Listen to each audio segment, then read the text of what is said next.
Hi, this is just a small follow-up video to my last about the E5-2697 V3 Turbo Boost unlock within Cyberpunk 2077. Good news, I've got hold of another Nvidia GeForce RTX 3090 Founders. Yes, I know, lucky.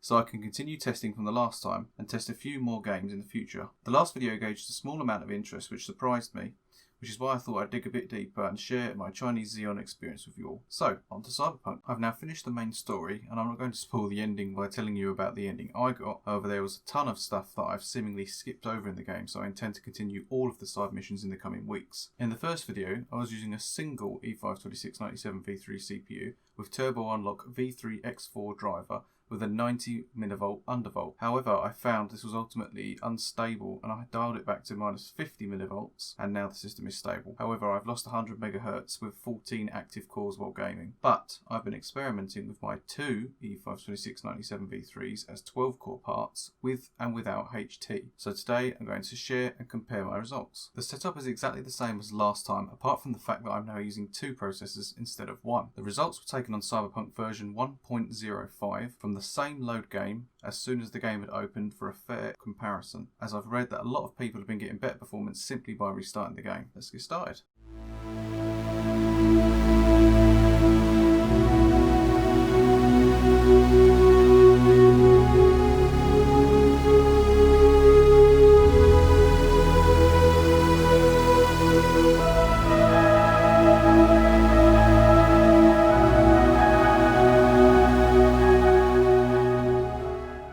See from the results that things are rather close, but to declare a winner, it's the 24 cores with no hyperthreading. I believe that this is because Cyberpunk does not recognise beyond 24 usable threads, as when 14 cores are active, the CPU does not go over 85%. However, with 12 cores, the CPU reaches between 95 and 100%. But what would I go with here? For gaming, 24 cores only, with no hyperthreading, as we get the extra 100 MHz, and this is where the boost comes from, versus 28 cores. For an all-rounder, I'd go with 24 cores with hyperthreading enabled. I hope that was informative. Let me know in the comments about any improvements I can make, as this is the first time that I've attempted to make a video like this. So, what next? I've got an order of one Anchair X99 F8 and an E5-2678 V3, as this is the most popular CPU from the Chinese Xeon market, and a lot of you guys asked me to compare it with the two that I've got here. Let me know what else you'd like to see, what games, etc. I'm considering a mini follow-up with just a single CPU with 12 cores enabled. And that's it. See you soon.